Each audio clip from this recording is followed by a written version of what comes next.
ये है लेसन 9, अक्ल बड़ी या भैंस। अवंती के शहर में एक पहलवान भी रहता था। एक दिन वह अवंती से बोला, तुम भले ही अक्ल से बड़े हो, लेकिन ताकत तो मुझ में ही अधिक है ना। किससे बोला? अवंती से। ये अवंती है, अवंती से पहलवान बोला। ठीक है। अच्छा, पर यह तो बताओ कि तुम्हारे अंदर कितनी ताकत है। तो पहलवान बोलता है अवंती से, मैं 5 क्विंटल की चट्टान को सिर्फ एक हाथ से उठाकर आसमान में उछाल सकता हूँ। ये पहलवान बोल रहा है इससे अवंती से कि मैं चट्टान जो रहती है ना, 5 क्विंटल की चट्टान को एक हाथ से उठाकर आसमान में फेंक सकता हूँ। अच्छा, आओ मेरे साथ देखते हैं कौन अधिक ताकतवर है। अफंती बोल रहा है कि कौन अधिक है। पहलवान कहता है ठीक है, चलो अब आगे बढ़ते हैं दोनों। अफंती पहलवान को शहर की चार दीवारी के पास ले गया और बोला, ये अफंती यहाँ पर चार दीवारी है, दीवार बनी हुई है, इसके पास ले गया और बोला कि क्या बोला, आप आगे देखते क्या बोलता है। तो अफंती बोलता है, जरा इस रुमाल को दीवार के पास फेंक कर दिखाओ, ये रुमाल है। अब ये ठीक है। तो पहलवान बोलता है, अरे यह भी कोई बड़ी बात है, अभी फेंक के दिखाता हूँ। ठीक है, तो वो फेंकता है। अब पहलवान क्या करता है, पहलवान ने रुमाल उठाकर पूरी ताकत लगाकर जोर से फेंका। अब रुमाल तो हल्का होता है, ठीक है, लेकिन रुमाल वहीं गिर पड़ा। रुमाल क्या हुआ कि जैसे जोर से फेंका तो रुमाल तो ही गिर गया। अफंती ठहाका मार कर हंस पड़ा। अरे अब मेरी ताकत देखो। अब फिर आफंदीन कहा कि अब मेरी ताकत देखो। ये पहलवान ने जैसे ही फेंका, अब उसमें अकल नहीं थी तो उसने फेंका तो जैसे रुमाल तो हल्का रहता तो पास में गिर गया। तो फिर आफंदीन ने एक छोटा सा पत्थर उठाया, रुमाल में उसको बांधा और दीवार के पास फेंक दिया। अब आफंदीन क्या करे, एक छोटा सा पत्थर रुमाल में बांध के फेंक दिया, तो अब वो दीवार के पास चला गया। तो ये शिवेंद्र पंड्या ने लिखी हुई कविता। तो ये जो पहलवान है ये सर खुजालता रहा कि यार ये क्या हो गया, आखिर ऐसे कैसे चला गया, मेरी इतनी ताकत है लेकिन मैं नहीं कर पाया, है ना। तो ये अब आऊं 9 नंबर का पार्ट है। अवंती ने एक छोटा सा रंगाई की दुकान खोली और गांव वासियों के लिए कपड़ा रंगना शुरू कर दिया, है ना। अवंती ने एक छोटी सी काय की दुकान खोली, रंगाई की, ठीक है, और कपड़े को रंगता था वो। सब लोग उसकी रंगाई की प्रशंसा करने लगे।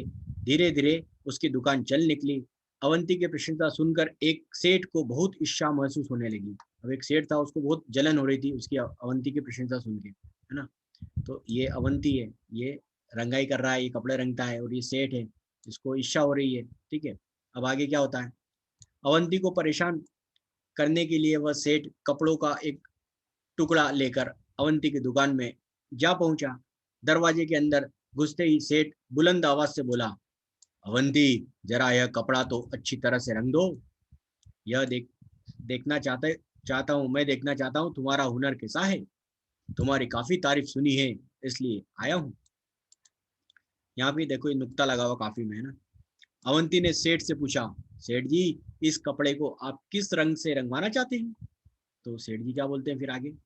सेठ जी ने कहा, रंग रंग के बारे में मेरी कोई खास पसंद तो नहीं है नहीं, पर मुझे हरा पीला सफेद लाल नारंगी नीला आसमानी काला और बैंगनी रंग कतई अच्छे नहीं लगते। समझे कि नहीं।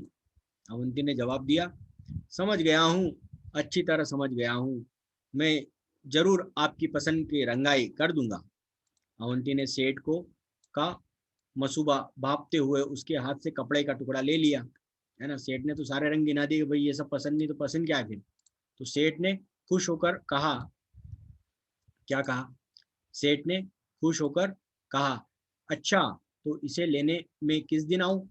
अवंती ने कपड़े को अलमारी में बंद करके उसमें ताला लगा दिया और सेठ से बोला, आप इसे लेने सोमवार मंगलवार बुधवार बृहस्पतिवार शुक्रवार शनिवार और रविवार को छोड़कर किसी भी दिन आ सकते हैं। सेठ समझ गया कि उसकी चाल उल्टी पड़ गई है, अतः भलाई से धीरे से खिसक लेने में ही है। फिर उस सेठ ने दोबारा अवंती की दुकान में घुसने की हिम्मत नहीं की। ये R S त्रिपाठी जी की लिखी हुई कविता है, ये कहानी है और बहुत अच्छी है। क्या हुआ कि फिर सेठ ने सोचा कि ये भी, उसने भी सारे दिन गिना दिए कि ये सब दिन है, अब इसमें से छोड़ के कभी भी आ जाओ तो अब कब आए, है ना। जैसे सेठ ने किस रंग के कपड़ों की कपड़ा रंगने को कहा था, सेठ ने तो सारे रंग गिना दिए कि ये सब रंग पसंद नहीं मेरे को, इसलिए कोई ऐसा रंग रंगो जो मैंने नहीं बोला हो। अवंती ने कपड़ा अलमारी के अंदर बंद कर दिया। क्यों? क्योंकि उसने कहा कि ठीक है अब ये बंद कर दिया, अब जब ये दिन आएंगे सोमवार, मंगलवार, बुधवार, गुरुवार, शुक्रवार, शनिवार, रविवार, ये सब हट जाएंगे, उसके बाद जो बचेगा वो दिन आपको मिल जाएगा। सेठ कपड़ा लेने के लिए किस दिन आया होगा? फिर सेठ तो चला गया, फिर सेठने का कोई मतलब नहीं है ना। कौन छुपा है कहाँ? नीचे दिए गए वाक्यों में कुछ हरी सब्जियां के नाम छुपे हैं, ढूंढो जरा। अब भागो भी, बारिश होने लगी है। मामू, लीला, मौसी कहाँ है ना। तो शीला के पास बैग नहीं है, बैग से बैंगन, है ना। ये लीला, मौसम्बी, मौसम्बी, है ना। फिर रानी बोली, हमसे मत बोलो, गोपाल कबूतर उड़ा रहा है, उड़ा दो, गोपाल कबूतर उड़ा दो। तो इनमें से हरी सब्जियों के नाम ढूंढो। ठीक है, बैंगन है इधर आपको, जो भी अच्छी सब्जी लगी उनके नाम ढूंढो। ठीक है, उसके बाद यहाँ पर सही जोड़ी मिलाकर बनाओ। प्रशंसा के तारीफ, बुलंद को, हौसला बुलंद होता ना, बुलंद मतलब ऊंचाई, बिल्कुल ये ना सही। ठीक है, तो अपन यहाँ पर इसकी जोड़ी बनाए। प्रशंसा की तारीफ से बन गई है, ऊंची, ऊंची की बुलंद से बना दो। ठीक है, बिल्कुल यानी ईशा, ईशा को जलन से मिला दो। ठीक है, और बिल्कुल, जरूर, बिल्कुल यानी जरूर, ये बिल्कुल को जरूर से मिला दो। ठीक है, उसके बाद बुलंद, बुलंद यानी अवश्य। ठीक है, ईशा मतलब जलन, कतई मतलब ऊंची। ठीक है, इसके बाद आगे बढ़ते अपन। चित्रों को देखकर, क्या इन्हें देखकर तुम्हें कुछ मुहावरों कहावतें याद आती है? अंधेरा, है ना, दिया तले अंधेरा। ठीक है, आरसी। ठीक है, 11, एक और एक 11। आस्तीन का सांप, या आस्तीन का सांप। ठीक है, कहो। विद्यालय, गुरुजी, छुट्टी, बंदर, डंडा, पेड़, केला, ताली, बच्चे, भूखे। इन शब्दों को पढ़कर तुम्हारे मन में कुछ बातें आई होगी।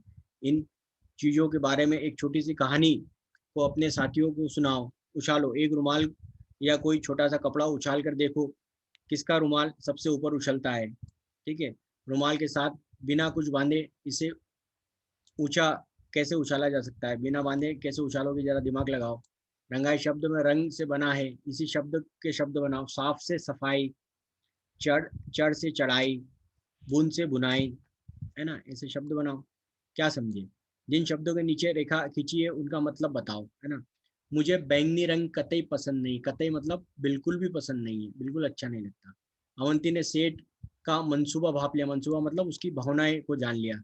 मैं तुम्हारा हुनर देखना चाहता हूँ, हुनर मतलब मैं तुम्हारी कला देखना चाहता हूँ कि तुम में क्या है। सेठ बुलंद आवाज में बोला, बुलंद आवाज मतलब जोर से बोला सेठ।